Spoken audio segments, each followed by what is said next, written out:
पश्चिम बंगाल में ED under attack है। ममता के गढ़ में नया प्रयोग हो गया है। अगर ईडी घोटालों के राज खंगालेगी तो पत्थरबाज घेर लेंगे। वेस्ट बंगाल के नॉर्थ 24 परगना में रेड के लिए गई ईडी की टीम पर सैकड़ों लोगों ने हमला कर दिया। बीजेपी का आरोप है कि हमलावर टीएमसी के गुंडे हैं, लेकिन टीएमसी और उसके सहयोगी इस घटना से ईडी को सबक लेने की सीख दे रहे हैं। अब ऐसे में सवाल यह है कि क्या बंगाल में वो एक्सपेरिमेंट किया गया जो कहीं और भी अप्लाई किया जाएगा? क्या बंगाल से बिहार तक जिन्हें ईडी का डर है वो पत्थरबाज लाए हैं? पूरी डिटेल इस रिपोर्ट में।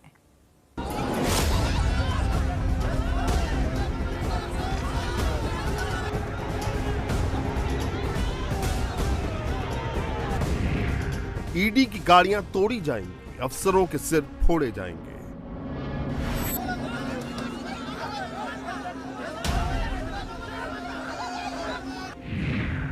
सैकड़ों की भीड़ जब मारने आएगी, ईडी की टीम कैसे जान बचाएगी?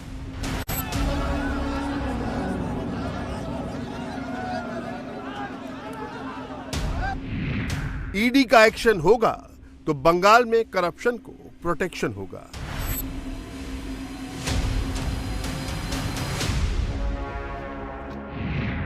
पश्चिम बंगाल में एक और एक्सपेरिमेंट, कहां होगा ऐसा ही ट्रीटमेंट।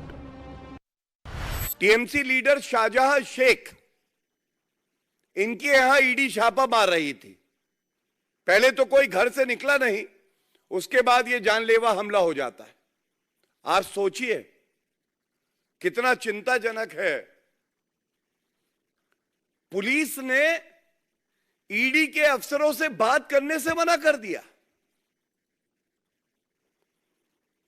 तो मैं ये कहूंगा, शाहजहां शेख,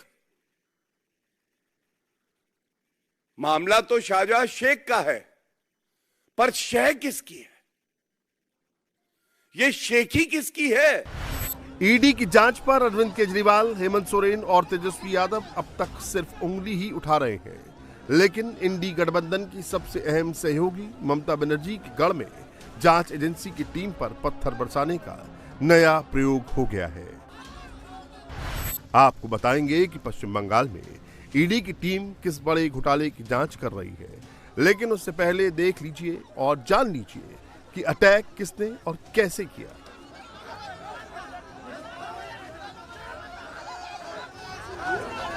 यह घटना पश्चिम बंगाल के उत्तर 24 परगना जिले के संदेश खली गांव की है, जहां ईडी की टीम टीएमसी नेता एसके शाहजहां शेख के घर छापेमारी करने पहुंची थी।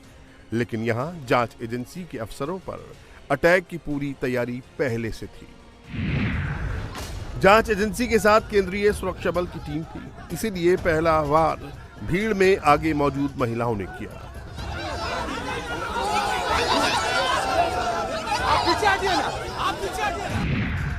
सुरक्षा बल के जवान जब महिलाओं को रोकने में लग गए तो पीछे मौजूद बैकअप भीड़ ने अटैक कर दिया।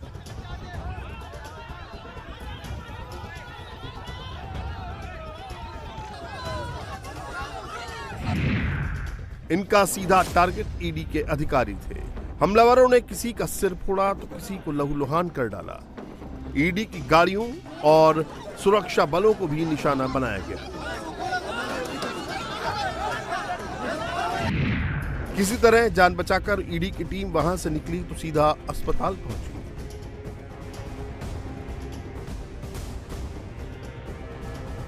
आज जो ईडी के अधिकारी के ऊपर ये जो हमला हुआ, एक तो आप देखेंगे पैटर्न, ये पैटर्न एकदम ममता बनर्जी का मास्टर किया हुआ पैटर्न। कहाँ पहले महिलाओं को धकेल देगी सामने, ताकि कोई भी लॉ इन्फोर्सिंग एजेंसीज हो कुछ कर ना पाए। और ये महिला पहले, उसके बाद जो गुंडे हैं ये पीछे आएंगे। करीब 1000-1500 लोग एकदम टूट पड़े ईडी के ऊपर। यानी कहाँ से ये साहस आता है कि ये केंद्रीय जांच एजेंसी है।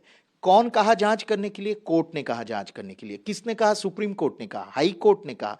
हाई कोर्ट के ऑर्डर के मुताबिक ये जांच हो रहा है। कोई पॉलिटिकल पार्टी का इसमें कुछ लेना देना नहीं है।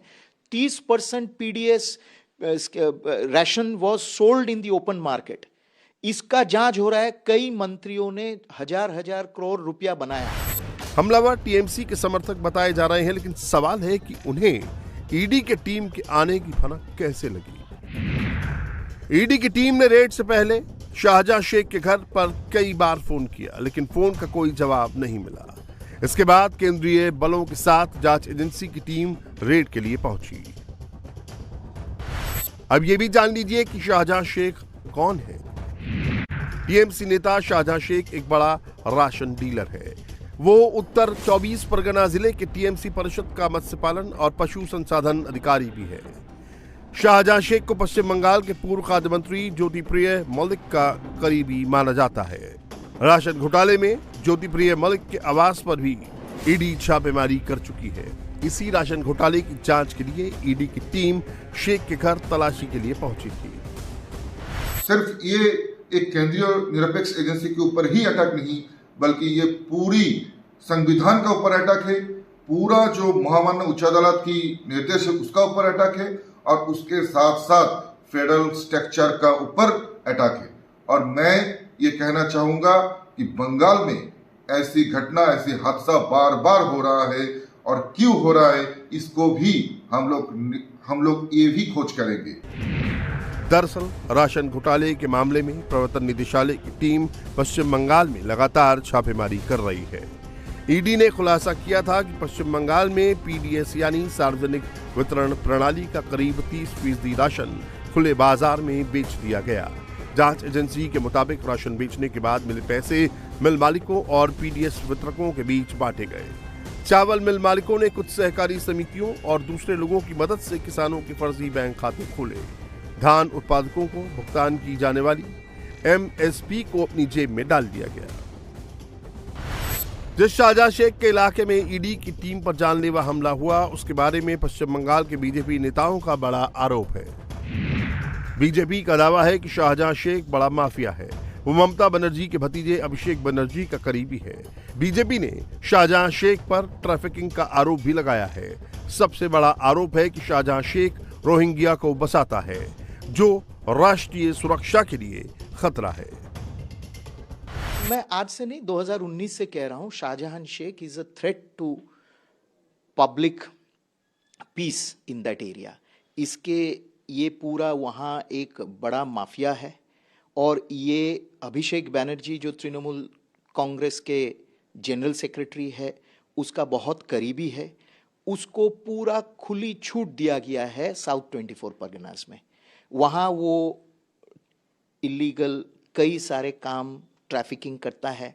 वहाँ पूरा लॉ एंड ऑर्डर वही कंट्रोल करता है, पुलिस को वो कंट्रोल करता है, डीएम को वो कंट्रोल करता है, और सबसे ज़्यादा चिंताजनक राष्ट्रीय सुरक्षा की दृष्टि से जो है ये कि रोहिंग्या को बसाता है वो। टीएमसी सहित इंडी गठबंधन के कई नेता इस अटैक को सही ठहराने की कोशिश में जुट गए हैं। कहा जा रहा है कि पॉलिटिकल मास्टर्स के इशारे पर ईडी एक्ट कर रही है, जिसका अंजाम ये भी हो सकता है। ये संदेशखाली में जो हुआ वो एक प्रोवोकेशन का नतीजा था। बंगाल में जो हो रहा है, रोज कहीं ना कहीं तृणमूल का किसी लीडर को डिस्टर्ब करने के लिए, हैरास करने के लिए, नेगेटिव न्यूज करने के लिए भाजपा का इंस्ट्रक्शन पर ये एजेंसी वालों और सेंट्रल फोर्सेस वहां पर जा रहा है और इलाका में प्रोवोकेशन दे रहा है। ऐसा एलिगेशन हमारा पास आ रहा है। संदेशखाली में भी वही हुआ। ये घटना निंदनीय है, ये होना नहीं चाहिए, और इस पर गंभीरता से ईडी को भी विचार करना चाहिए कि क्या गैर भाजपा शासित राज्यों में ही सिर्फ भ्रष्टाचार है? क्या उनका रोल वहीं तक सीमित है, या अन्य राज्यों में भी उनका रोल होना चाहिए? कई बार ऐसा लगता है कि जानबूझ करके पॉलिटिकल मास्टर्स के कहने पे इस तरह के काम हो रहे हैं, तो इस तरह की घटनाएं सामने आती है, लेकिन ये ठीक नहीं है। जिस तरह से ईडी का इस्तेमाल केंद्र सरकार कर रही है, एक तो तमाम विपक्ष के नेताओं के खिलाफ उसका इस्तेमाल करना, उनको जेल भेजना, ऐसा लगता है कि केंद्र सरकार को जो चला रहे हैं वो आने वाले चुनाव से कुछ डरे हुए हैं, इसीलिए सारे विपक्षी नेताओं पर ईडी का केस लगा करके उनको जेल भेजने का काम उन्होंने शुरू कर दिया है। दिल्ली के सीएम भी सोच रहे हैं कि वो भी अंदर जाएंगे, झारखंड के सीएम को भी अब खौफ है कि वो भी अंदर जाएंगे। तो ये ठीक चुनाव के पहले जो हो रहा है, इससे कुछ सवाल उठते हैं कि आखिर विपक्ष के ही लोगों को क्यों टारगेट किया जा रहा है। हकीकत यह है कि राशन घोटाले की जांच हाईकोर्ट के आदेश पर हो रही है, लेकिन ऐसा नैरेटिव गढ़ने की कोशिश की जा रही है कि ईडी लगातार विपक्ष के बेदाग नेताओं को फंसाने की कोशिश कर रही है, जिसका जनता में रिएक्शन हो रहा है और ऐसी घटना घट रही है। लेकिन अब सवाल है कि क्या बंगाल में ईडी पर अटैक एक प्रयोग था जिसे दूसरे राज्यों में भी दोहराया जाएगा? ये पूरी तरह दुर्भाग्यपूर्ण है। जिस तरह बंगाल में कानून व्यवस्था नाम की कोई चीज नहीं है, बंगाल के लोग सिर्फ भ्रष्टाचार में बंगाल की सरकार लगी हुई है और पूरी तरह से बंगाल को ये लोग बदनाम कर रहे हैं। बंगाल एक सभ्य राज्य माना जाता था, लेकिन वहां पर ममता जी और टीएमसी ने उसको जिस तरह से जंगल राज में बदल दिया है, इसका प्रमाण है कि ईडी के टीम पर भी हमला हुआ है। झारखंड के सीएम हेमंत सोरेन भी ईडी की जांच के घेरे में हैं। जमीन सौदे से जुड़े मनी लॉन्ड्रिंग मामले में प्रवर्तन निदेशालय ने उन्हें 7 बार समन दिया, लेकिन वो हाजिर नहीं हुए। ईडी की टीम ने उनके करीबियों के कई ठिकानों पर छापेमारी भी की। हेमंत सोरेन का भी आरोप है कि सियासी बदले की भावना और उनकी छवि खराब करने के लिए ईडी का इस्तेमाल किया जा रहा है। ईडी कथित जमीन घोटाले से जुड़े मामले में सोरेन से पूछताछ करना चाहती है। सोरेन ने झारखंड हाईकोर्ट और सुप्रीम कोर्ट में भी ईडी की कार्रवाई को लेकर याचिका दायर की थी, मगर सोरेन को राहत नहीं मिली। 3 जनवरी को अवैध खनन और मनी लॉन्ड्रिंग से जुड़े मामलों में सोरेन के करीबियों पर ईडी ने भी छापा मारा था। बिहार के मुख्यमंत्री तेजस्वी यादव भी ईडी के रडार पर हैं। ये मामला कथित तौर पर नौकरी के बदले जमीन से जुड़ा है। फरवरी 2023 में भी दिल्ली के राउज एवेन्यू कोर्ट ने लालू प्रसाद यादव, उनकी पत्नी, बेटियों और कई अन्य लोगों को भी समन जारी किया था।